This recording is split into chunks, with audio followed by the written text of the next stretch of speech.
অনেক ছোট ছোট শিশুকে আমরা দেখতে পাই আমাদের দেশে যে কপালের এক কোণায় কালো কালি দিয়ে গোল করে একটা টিপ দেওয়া হয়। এই কালো কালির টিপ কপালে শিশুদেরকে দেওয়া, এটা কেন দেওয়া হয় এবং দেওয়া যায় আছে কিনা। পাশাপাশি আরেকটা প্রশ্ন চলে আসে, সেটা হলো যে মাজায় অনেক সময় কালো তাগি বাঁধা হয় বা কালো সুতা রশি ইত্যাদি বাঁধা হয়, তো এগুলো জায়েজ আছে কিনা।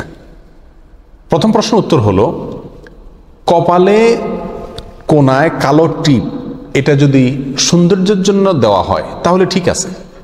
ছোট বাচ্চা ধবধবে সাদা যদি হয় বা সুন্দর যদি হয়, তাহলে সেক্ষেত্রে এই সাদার উপরে একটা কালো টিপ, এটা ওই তিল থাকলে যেরকম সুন্দর লাগে, এটা দেখতে সুন্দর লাগে।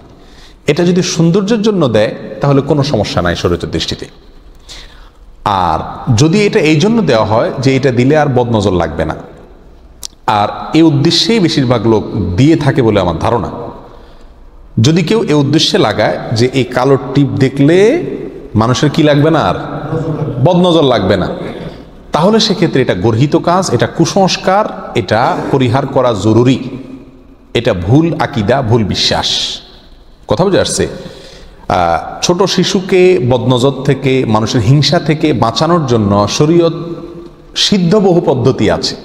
যেমন আপনি 3 কুলের আমল করেন, পড়ে ফু দেন বাচ্চার উপরে, ইনশাআল্লাহ কোনো বস্তু তাকে ক্ষতি করতে পারবে না। কিন্তু আপনি এই যে কালো টিপ লাগাচ্ছেন, এই কালো টিপ দেখলে কি লাগবে না, বদনজর লাগবে না, এটা সম্পূর্ণ কুসংস্কার, ভুল ধারণা।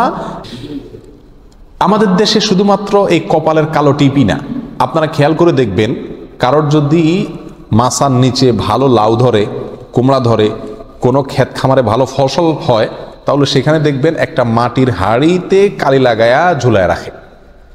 তো ছেলের কপালে না হয় সৌন্দর্যের জন্য লাগাইছেন বুঝলাম, ওই খেতে মাছায় কেন লাগাইছেন?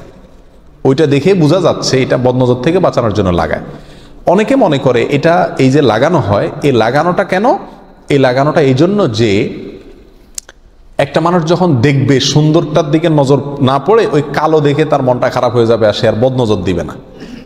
এটা একটা মানুষের ধারণা, কিন্তু এর সঙ্গে ইসলামের কোনো সম্পর্ক নেই এবং এটা সম্পূর্ণ ভুল ধারণা। বদনজর থেকে বাঁচানোর সাথে এই কালো কালি লাগানো, কালো টিপ লাগানো, এগুলোর কোনো সম্পর্ক নাই।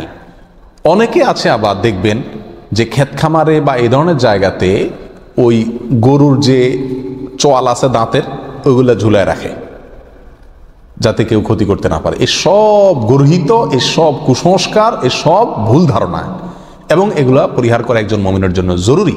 কেউ যদি আকীদা পোষণ করে যে এগুলোর কারণে এটা ক্ষতি থেকে বাঁচবে, তাহলে এটা শিরকে আসগার হবে, বিধায় এগুলো থেকে বেঁচে থাকতে হবে। কালো তাগির বিষয়টি হলো, মাজায় আপনি ছোট শিশুর যে কালো তাগি বাঁধার রেওয়াজ আমাদের দেশে প্রচলিত আছে, এক্ষেত্রে বলবো কালো তাগি এটা বেশিরভাগ লোকই ওই কালো টিপের মতো ক্ষতি থেকে বাঁচানোর জন্য পড়ায় থাকে, এবং বিভিন্ন মৌলভী সাহেবদেরকে দিয়ে পড়ায় আনে, তারা ওইটা পড়ে পড়ে গিরা দেয়। কোনো এই তাগি টাগি সুতা টুতো এগুলোতে বিভিন্ন কিছু পড়ে গিরা দেওয়া, এটা সাধারণত জাদুকরদের কাজ, এটা কোনো আলেমের কাজ, কোনো দিনদার মানুষের কাজ না।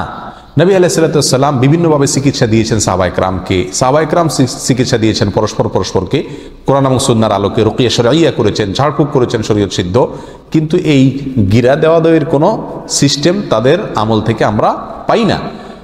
কিন্তু এর বিপরীতে আল্লাহ সুবহানাহু ওয়া তাআলা সূরা ফালাকে বলেছেন, ওয়া মিন শাররিন নাফাসাতি ফিল উকাদ, যারা গিরায় ফুঁক দেয়, রশিতে গিরা দিয়া সেখানে ফু দেয় মন্ত্র পড়ে পড়ে, এদের ক্ষতি থেকে আল্লাহর কাছ থেকে আল্লাহ আশ্রয় চাইতে বলেছেন।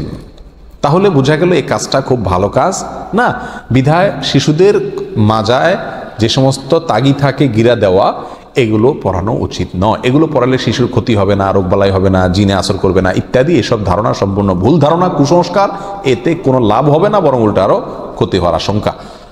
তবে যদি কেউ মাজায় এই সুতা বা তাগি বাঁধে এই উদ্দেশ্যে যে এখানে তেনা বাঁধবে, আপনারা খেয়াল করে দেখবেন অনেকে যাদের প্যাম্পাস কেনার ক্ষমতা নাই, তারা বাচ্চাদেরকে পেশাব পায়খানা থেকে বাঁচানোর জন্য ওই নেংটি পরায় রাখে।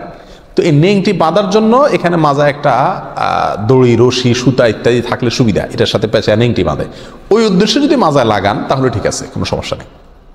আর এছাড়া এটা গর্হিত এবং কুসংস্কার। আল্লাহ আমাদেরকে বোঝার তৌফিক দান করুন।